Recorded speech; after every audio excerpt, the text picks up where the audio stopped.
கோவை மக்கள் எல்லாருக்கும் வணக்கம்ங்க. என் பேரு டாக்டர் ஸ்ருதி நஞ்சுண்டப்பன். நான் ஒரு பெண்கள் புற்றுநோய் அறுவை சிகிச்சை நிபுணரா இருக்கேன். பிஎஸ்ஜி புற்றுநோய் மையம். நம்ம பிஎஸ்ஜி புற்றுநோய் மையத்துல கிட்டத்தட்ட 500 மேற்பட்ட குழந்தைங்களும் அடலசன்ஸ் அண்ட் டீனேஜர்ஸ்ன்னு சொல்லுவாங்க. அதாவது 15 வயசுல இருந்து 26 வயசுக்குள்ள இருக்கும் குழந்தைங்களுக்கும் நம்ம இந்த சக்சஸ்ஃபுல்லா இந்த வேக்சினேஷனை கொடுத்துருக்கோம். ரொம்ப கம்மியான சப்சிடைஸ்டு காஸ்ட்ல எங்களால் கொடுக்க முடிஞ்சுது.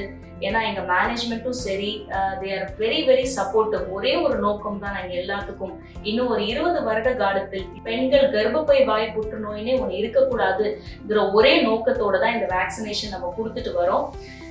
கண்டிப்பா இந்த வேக்சினேஷன் உங்களுக்கு மிச்ச இடத்துல கிடைக்கிறத விட ரொம்ப கம்மியாக தான் உங்களுக்கு இங்கே கொடுக்கும்படியா அவங்க செய்திருக்காங்க.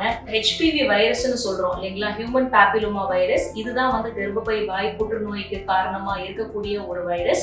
இது பெரும்பாலும் குழந்தைங்களுக்கு நம்ம இந்த வேக்சினேஷனை 9 வயசுல இருந்து 26 வயசு வரைக்கும் நம்ம கொடுக்குறோம். ஆண்கள் பெண்கள் இருவருக்குமே இது நம்ம கொடுக்கணும். ஒரு வருஷத்துல கிட்டத்தட்ட 60 லட்சம் மேற்பட்ட குழந்தைங்களுக்கு இந்த ஹெச்பிவி வைரஸ் பாதிக்கப்படுது. எல்லாமே பெரும்பாலும் நம்ம இம்யூனிட்டியால கிளியர் ஆயிரும். ஆனா அந்த பர்சிஸ்டிங் இன்ஃபெக்ஷன் சொல்றோம் இல்லைங்களா, அது இருந்துகிட்டே இருக்கும் கர்ப்பப்பை வாயில, கிளியர் ஆகாத வைரஸ். இதுதான் கர்ப்பப்பை வாய் புற்றுநோயா நம்மளுக்கு நாளைக்கு மாறக்கூடிய தன்மை உள்ளது. இதை தடுக்கிறதுக்கு மட்டுமே இந்த வேக்சினேஷன். எல்லாரும் உங்க குழந்தைங்களும் சரி, எல்லாரும் சரி இந்த வேக்சினேஷனை எடுத்துக்கணும், பயன்படணும். நன்றி, வணக்கம்.